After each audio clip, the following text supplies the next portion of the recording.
Now, the protests over the war in Gaza on college campuses, they've had a significant impact here in Massachusetts. The demonstrations, they've spilled off campus as well. This is one on Mass Ave blocking traffic before the encampment at MIT was cleared at the end of last week. Demonstrators blocked a section of Mass Ave in Cambridge during rush hour. There were also arrests at UMass, which led commencement speaker Ryder Colson Whitehead to pull out of the upcoming ceremony. What are your thoughts on this?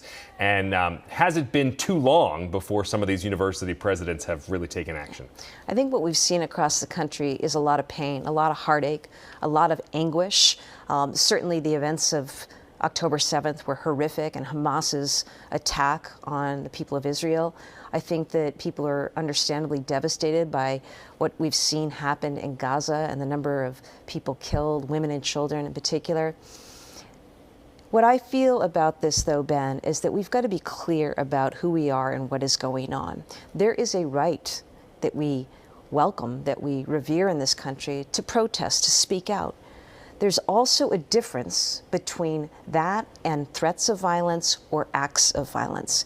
And what we've seen, unfortunately, in some of these college campuses is we've seen people come, but also we've seen actions and behavior that are problematic, that violate the law or violate campus codes. We're at a time of year where we've got a lot of kids. 500,000 kids are in colleges and universities in Massachusetts right now. 500,000. As governor, I want them to stay in Massachusetts.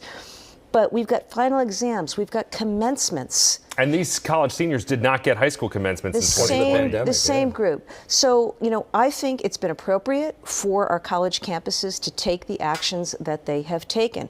I think it's also important that whether it's on a college campus, a town square, or anywhere in this country, we are standing up and saying no to anti-Semitism, no to Islamophobia, no to hate.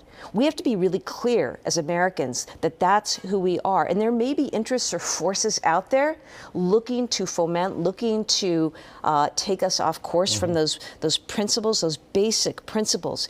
But we need to get back to those basic principles and also to civil discourse. Because the other thing is we're a democracy, and we've always valued and prized that. But there's a way to disagree. I'd like to see more discourse. I'd like to see more debate.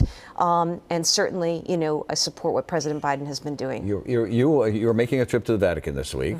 Boston Mayor Michelle Wu was also going on the trip. Simply put, but what do you hope to accomplish? You're going to meet the Pope, right?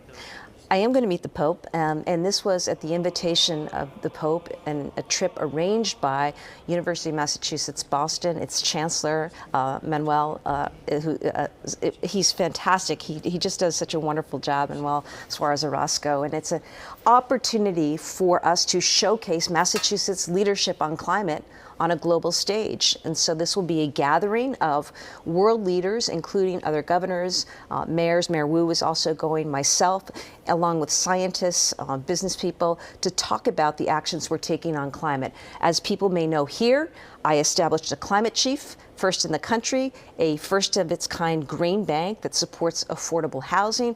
We're taking all sorts of steps and new initiatives. I've gone big into economic development around climate technology. I want Massachusetts to be the global hub for climate technology, and so much more. We've also got a plan to announce an exciting climate jobs program for our workforce here in the state. So it's an opportunity to talk about Massachusetts' global leadership on this issue, and also to meet with other leaders. I'll be meeting with the Chamber there and Italian businesses. Italy happens to be our 10th largest trading partner, so we'll take in that as well. Governor Healey, thank you so much. It's great to have you in the chair as always. Thank you. Great to be with you. And give the Pope our best, right?